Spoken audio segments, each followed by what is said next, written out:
It is time now for all things current California politics. Our guest this week is Rich Eisen, who is the editor-in-chief of Capital Weekly publication. Rich, welcome. Let's talk about the latest poll for governor out this week from Emerson College. Pretty reliable. This is after the two debates from last week. We're going to put the poll up. And obviously there's been a little bit of a change here. Becerra is on top. Hilton and Steyer in a virtual tie now for second place. You see Bianco Porter pretty far back there. This is the first time I'm really seeing an opportunity where there could be two Democrats at the top of the ticket for November. Yeah, I mean, I think it's at least a legitimate possibility now. I know the Dems have been worried for months and months that there could be two Republicans, which was probably a pretty small percentage possibility, but it was legit. I think now we're seeing maybe that worm turning a little bit, certainly. Now, of course, there's problems with all of these candidates. We still have a little time left to go before the primary votes are tallied. But yes, right now that is a possibility. We could see two Dems in the runoff. Okay, so let's talk about campaign ads, which are always very interesting. What is the legal or accuracy responsibility of these political ads? And I mention this because Tom Steyer, for one, says he's going to lower utility bills and gas prices. Yeah. Another candidate is Mai Vang. She says she's going to abolish ICE and end the war.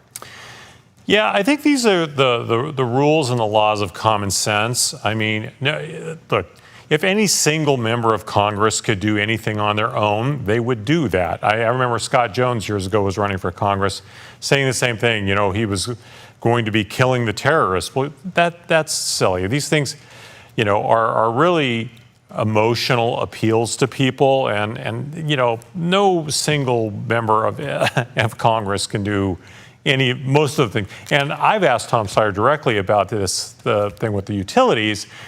He's talking about competition, but it's often framed in ways like we're going to maybe break up utilities, and then he kind of backtracks and says, well, that's not what I said. And it gets to be a little convoluted. I would just say the odds of anybody lowering our utility bills by 25% in any reasonable amount of time, probably not good. Dana Williamson, a very high political operative in Sacramento, has pled guilty to a fraud scheme involving $225,000 in a dormant Javier Becerra campaign fund. So that's been handled by the courts. Is Becerra still in somewhat, I don't want to say he's in trouble, but what is his status in all this? Well, I mean, I think what he said from the beginning is probably what still holds, which is if they had any kind of evidence against him, he would have been named in the indictment.